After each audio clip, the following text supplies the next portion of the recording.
Welcome, good afternoon everyone. Today we're going to talk about the final countdown in what should be the most important shift in cybersecurity in a generation.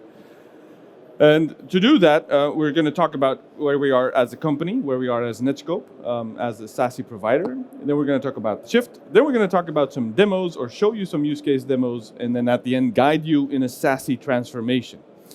But first of all, let's give you a fair introduction in what we all do and how we do that. There's one company motto that we have. It's the one-liner for Netskope. What does Netskope do? It's fairly easy. We protect and accelerate everything to everywhere. That's the bottom line. Doesn't matter where you are, doesn't matter which device, doesn't matter which application. We're the perimeter that goes where the user is and exists where the application exists. Now, how do we do that? Only one solution fulfills the promise of zero trust. Built of the cloud for the cloud. The Netskope Zero Trust Engine. Move fast. Safely. Ready for anything. Zero trust. Done right. Part of Netskope One. That's an amazing video, right? So you heard a couple of things, zero trust done right. One thing to talk about, it's not about zero trust, it's actually about continuous adaptive trust. But fair warning, that was in the intro. Now, how do we do that? How do we deliver that service? First of all, we have the NewEdge network, right? If you look at Netskope, Netskope is built out of two different distinct components. The infrastructure in which the code is ran, being NewEdge, and then the code itself being the security enforcement on the transactions that we run in cloud. NewEdge Network is our own privately owned cybersecurity network, bought and paid for. This is our property. Now, if you think, well, why would you build it yourself? Aren't there enough cloud service providers out there? I'm going to give you something to think about. If you run a cloud service as a cloud service provider, what problem are you solving? You want to run a lot of workloads, highly compatible as much as you can, and stop in your environment, right? You're a content delivery network. That's what happens if you run service in AWS, in Azure, in GCP. Which means the ingress connection is fairly fast. They solve that problem. But beyond that infrastructure, there's nothing there, right? They do not think about connecting to different service providers. They do not think about connecting to different content delivery networks. Which brings us to why we built this ourselves, right? We built it in 2012 and we started doing that in AWS. When we did that in AWS, we quickly found out egress does not work as scalable as we thought in AWS. We pulled it out, rebuilt it entirely where we are in control of all the network connections, all the peerings, all the adjacencies, the CPU, the memory, the maintenance, everything inside that infrastructure platform. Do we own the data centers? No, we do not, because we're not a facilities company, right? The ones that built data centers did it very well. We are existing in tier 1 data centers only. We exist in tier 1 data centers because of the connectivity, right? We need to connect to every cloud service provider in each and every location where we exist, and connect to the internet exchanges that enable that connection for the user to come into that application, to come into the stack behind the application. Now, all this service or all this entire network is built and is now existing across 74 regions and counting. Do note, we only count regions because if you count data centers, it doesn't matter if you have 16 data centers in France, you're just covering France. So we only count regions. We have over 2,000 adjacencies to different networks, meaning internet exchanges, CSPs, content delivery networks, etc. And it is a single pass architecture. If you look at full compute, that actually is the kind of easy way of saying that it is a single pass architecture. What does it mean? All security enforcement that exists within the platform is done at the point where the connection comes in.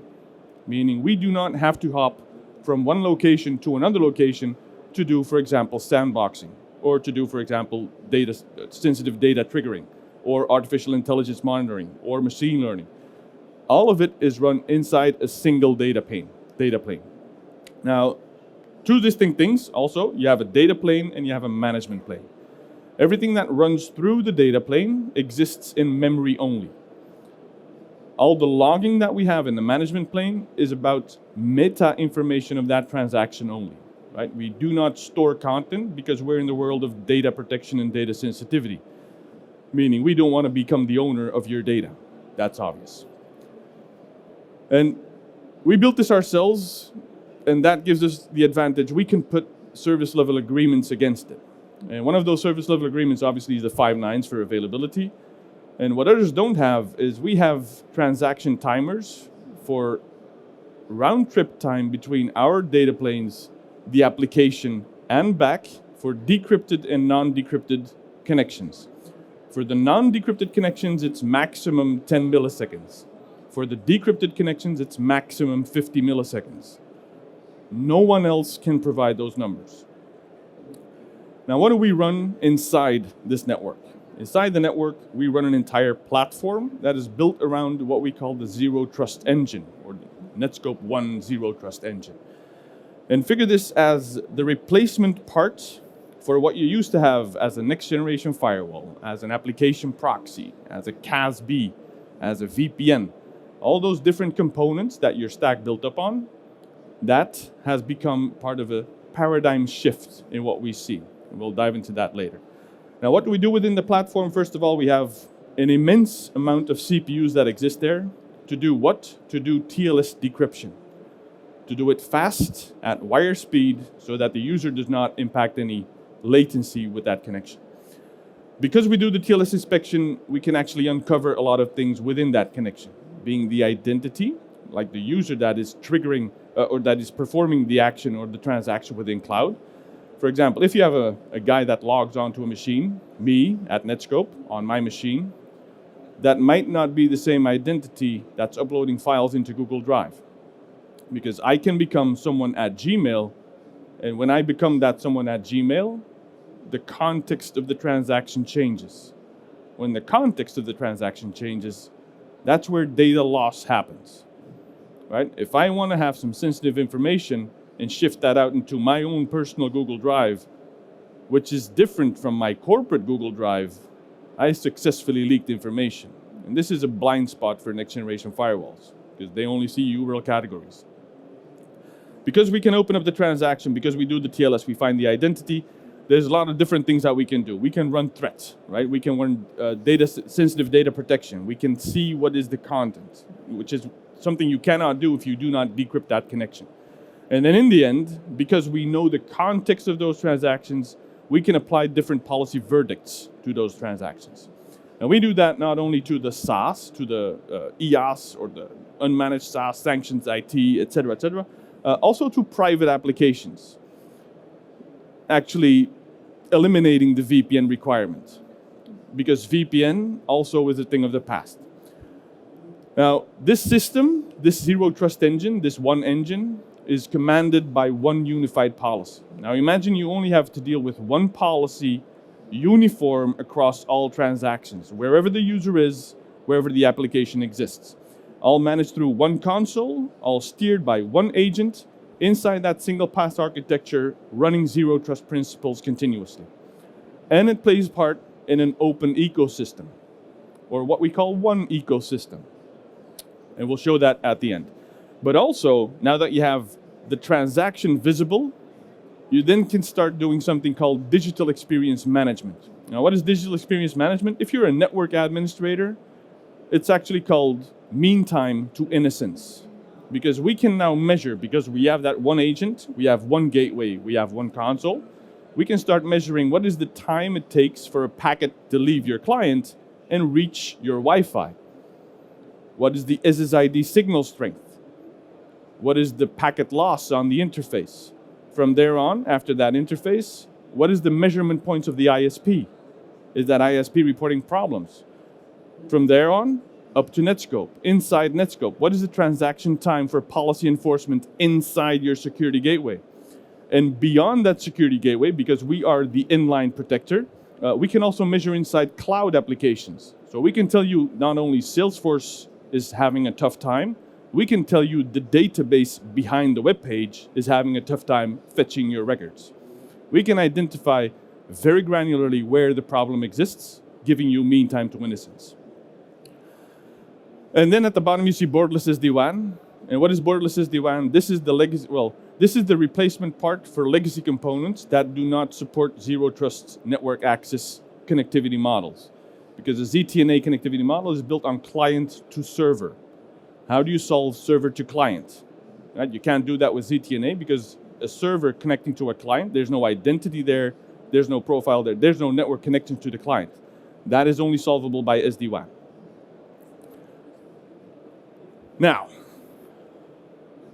all of that, the new edge network, the platform, the one console, brings us to the position where we are, considered by Gartner, and I hope it's going to go fine this time. On the top right page, or the top right on the top right corner at the top right side, you can find Netskope, which only emphasizes the maturity of the product because we've been there for 3 years consecutively.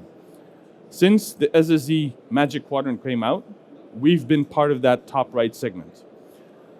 Also something interesting, there's a critical capabilities test that Gartner runs, or a critical capabilities report that Gartner does to be able to participate inside this Gartner analysis. And there's a couple of use cases that you need to do or perform with your console. Now the thing is, when Gartner asked us to do this, they said, well, if you do this test or the demo, make sure that you log out of all of your consoles, and they told it to every vendor that participated, log out of all of your consoles and log back in again to all of your consoles for the policy that you want to configure. And this was a blessing for us because there's only one, and we were the only one with only one. Now, let's talk about the shift into what we call the most important shift in cybersecurity in a generation. If you think about evolution, and this is going to go all the way back to mainframe technology, right? At the start, we had centralized computing, the mainframe era. What you had was like a dumb terminal. That dumb terminal connects to a mainframe, and all transactions happen inside the central computing area. Now, what was the security enforcement infrastructure required to secure those transactions? That's the router. That was the first step. Next step then became the client-server era. And the client-server era started with web-enabled client-to-server models. What is your first step of security there? That's going to be a packet filter and the VPN, because you need to reach that application somehow. And you want to control the ports and protocols interacting with that application. Then the next generation of client-to-server computing. I'm too far away. That became a stateful firewall, and then a proxy, and then still a VPN. And as you can see, we're all stacking up different technologies, right? Different product solutions, different things. Next to the mobile internet era, there you have the next generation, or the application firewall, still a proxy. We introduced the cloud access security broker, and we still have a VPN. And you can see we're still counting, right? It's adding on, adding on, adding on. The time of adding on has ended. It is now time to shift into a different gear and accelerate into what we call the SASE framework. It's a secure access service edge. It's security applied where the user lives, near the application he's trying to reach, right? The perimeter has dissolved, let's face it. So the fully distributed component era, that last guy there with the bulb in the brain, it's what we call Homo intelligentis, because that actually is the Netskope customer, right? They successfully transformed. Unfortunately, not all people have done that yet. So please, when you leave. Now, what should you look for when transforming into a secure access service edge environment? There's a couple of key things, or a couple of key use cases that you need to evaluate. First of all, and most importantly, is visibility. Complete and utter visibility in your transactions. Because you do not control what you do not see.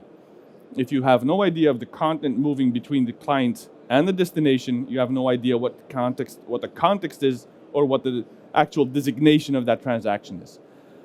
Next step, discover and protect the sensitive information that moves around in that transaction.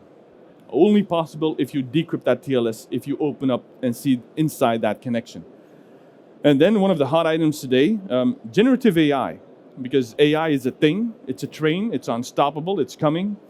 But how do you deal in your organization with users consuming AI?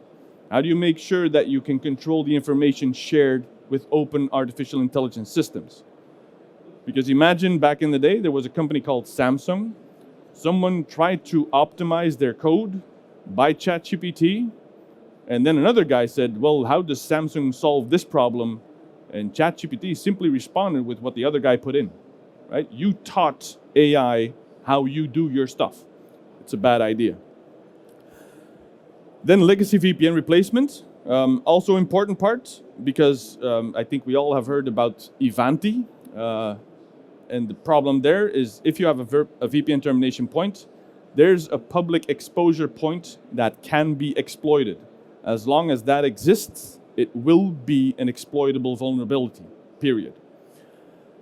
Real-time user coaching, and this refers to if you, and maybe you can raise your hands, who is running annual security awareness trainings inside their company? I see a couple. Who does them once a year? A quarterly? Each trimester? Something like that? So how long do you think that user remembers what he answered and how he should act? Not long enough. That's the idea.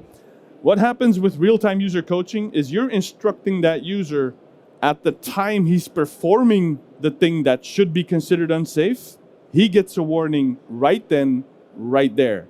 Each time he does that same thing, each time he does something different with the risk appetite, he gets a new coaching message. What did that generate if you do it real time? Each time it happens. You're actually creating softly a better digital citizen because the behavior he's corrected at on the job, real time, he will take back home, right? It's a lesson not hardly forgotten. And then at the end, obviously because we're a security company, we're going to stop threats and ransomware as it moves along. Now, some of the use cases. First, complete SaaS visibility and control. And this might seem, you might recall this slide because we've used it a couple of times. Imagine the IT in your company, the SaaS applications in your company that you control as an IT administrator. It's going to be the O365, the Salesforce, the Workday, right? It's the applications bought by the business that are controlled by IT. The gap that exists is all the applications the business consumes that was not told to IT that the business uses it. And that's a Dropbox, that's a Box, that's maybe some Open Drive, that's maybe their personal office's O365 instances.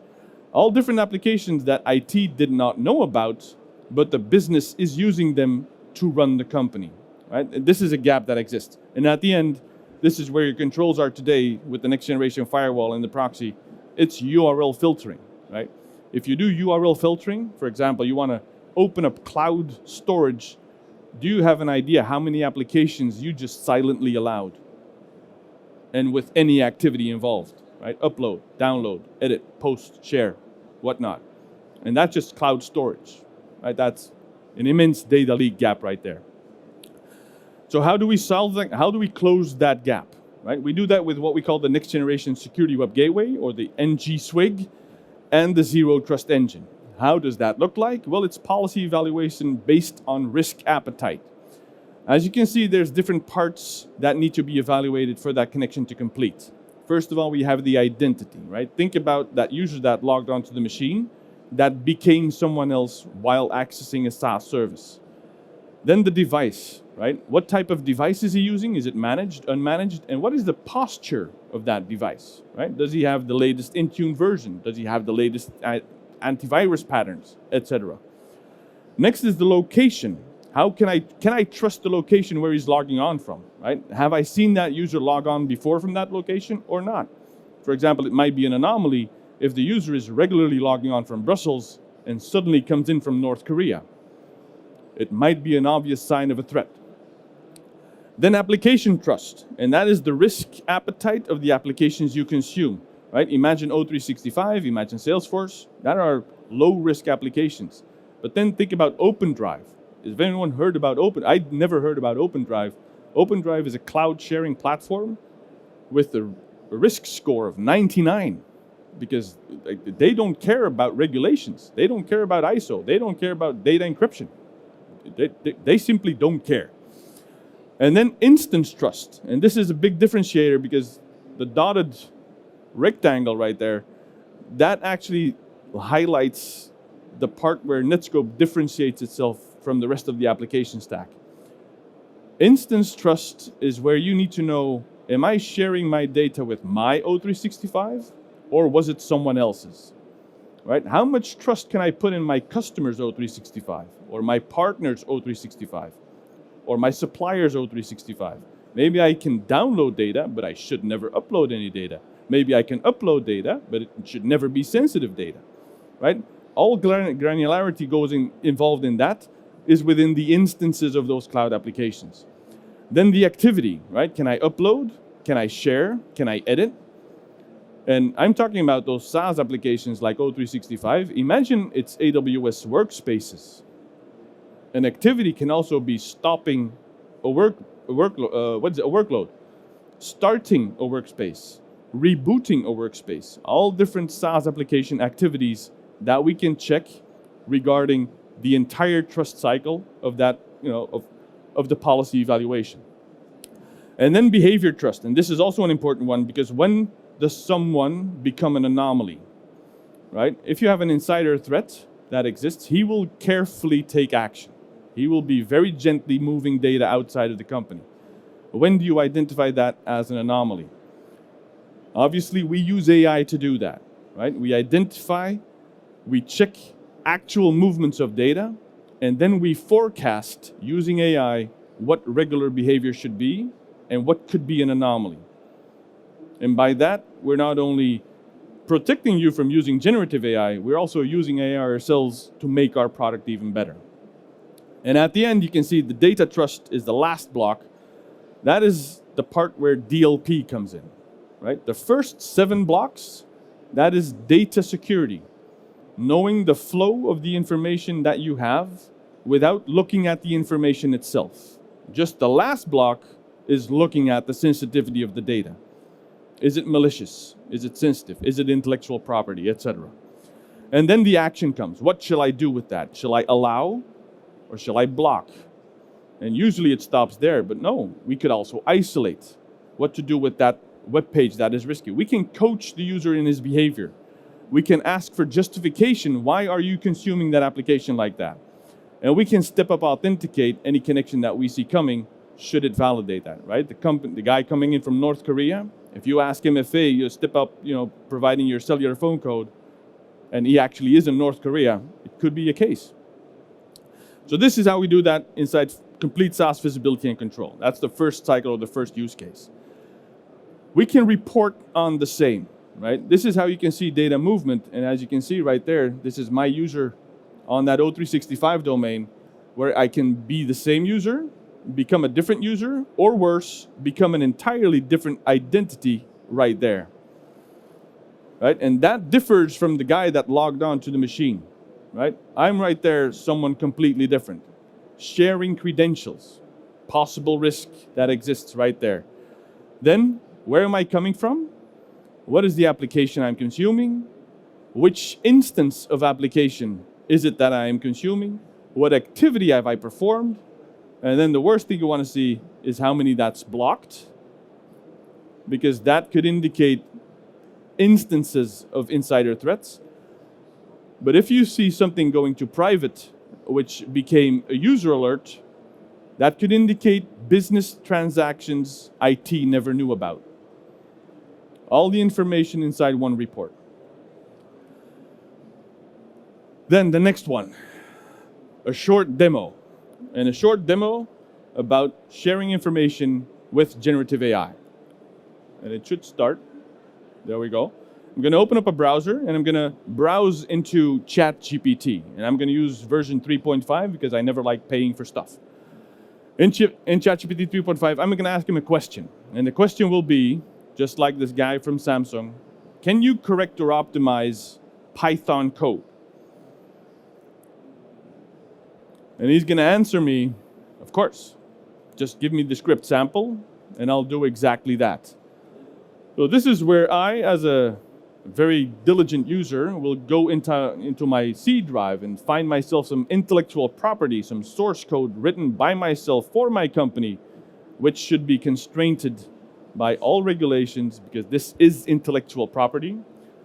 I'm going to copy that, and then I'm going to paste it inside the ChatGPT window. What you obviously want that happens is that this code never leaves that computer, right? You want to know, hey, I will block you for uploading any source code or sensitive source code into ChatGPT. And then I can already hear the question, I can already hear the question, oh, but why is it in the browser? This is just the code inside the browser cache. It never left your system. This is the AJAX posting of the code that, got the code into the browser window, but it never left the OS. Next example, and this is about stopping threats and ransomware. Imagine the situation. I'm going to check the clock. Shit. Imagine the situation. I send you an email from a guy that you could know with a link inside of something that you could trust. And I point that link to a domain that does not exist. What will happen on on any of your mail system protections? They will look at the domain name, they will find no reputation, they will find no maliciousness. It's going to be safe. It's going to fall right through the basket, right through the net. So it's going to arrive right there in your inbox. Now imagine I send that mail on a Friday night, 10 p.m. You're never going to look at that mail because that's going to be Monday morning. But over the weekend, on Saturday, I buy the domain name. On Sunday, I publish some nifty scripts that mimic O365 behavior, but actually harvest credentials after you log on. This is phishing 101, right? And on Monday, you go in the office, Andy sent me a mail. Let's see what happens. So I'm going to click on the mail, obviously, because I trust anything that Andy sends me. And he says, I got some very super confidential data behind an O365 link of your SharePoint drive, right? Signing to your account, but this is just a hypertext reference, right? The link behind it is something completely different. But I come on an O365 bit. If I trust that environment, I trust the guy that sent it, what am I going to do? All my credentials go in. This is where you want to make sure that you render that page in read-only, because we see that URL has no reputation. We cannot say if it's good or bad. We see the domain name has been created in a very short period of time. We see that domain has never participated in any traffic transactions.